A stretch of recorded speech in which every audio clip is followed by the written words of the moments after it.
Operation করে ভালো করে দেয়। ওরে নবনীল গুপ্তা ভালো ডাক্তার সবাই রে জানায়।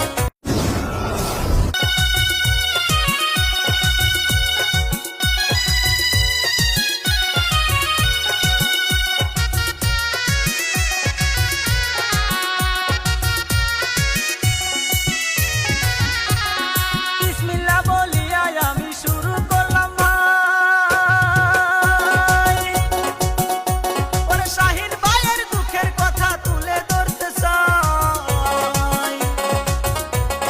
গরিব ঘরের ছেলে ছিল শাহিন হোসেন ভাই।